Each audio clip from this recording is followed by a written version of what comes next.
Lagi. Tarik nafas Amin. Lepas. Okey, masa dia lepas kita pusat and then ambil kita punya 3 jari letak di bahagian pusat. Yang jari telunjuk ni letak dekat pusat and then 3. Yang di luar ni tadi adalah point seterusnya. Ambil minyak panas. Letak dekat point tu. Lepas tu tekan. Tarik nafas Amin. Tarik nafas. Lepas nafas. Lepas nafas. Masa lepas nafas tekan. And then pusing. 1, 2, 3. Lepas. Okey. Lepas tu pusing. Okey. Sama juga. Ambil pusat. Letak ni jari telunjuk tadi kat pusat. And then jari yang ketiga atau jari manis tadi itu adalah point. Okey. Ambil minyak. Letak kat situ. Tarik nafas Amin.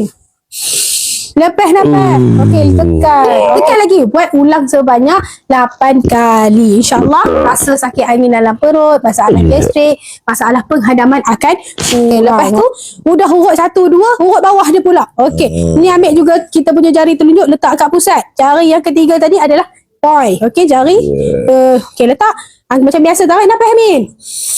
Lepas nafas. Tekan. Sini kalau ada orang yang masalah pundi kencing ni, bagus tekan kat bahagian sini. Urutlah sebanyak 8 kali. Dia ada point 4. 1, 2, 3.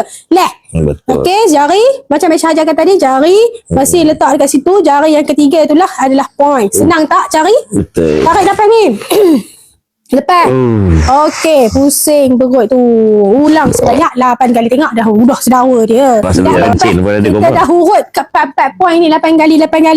Betul. Barulah kita sambil minyak and then sapu.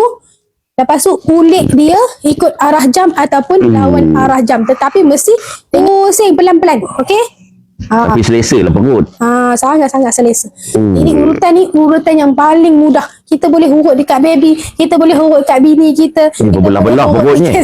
Janji dia arah jam ke tak arah jam ke tak apa. Janji dia berpusing. Okey? Asyik pusing kenapa? Kita urut kita punya usus tu tadi. Nampak? Angin pun dah keluar. Banyak angin keluar Amin ni.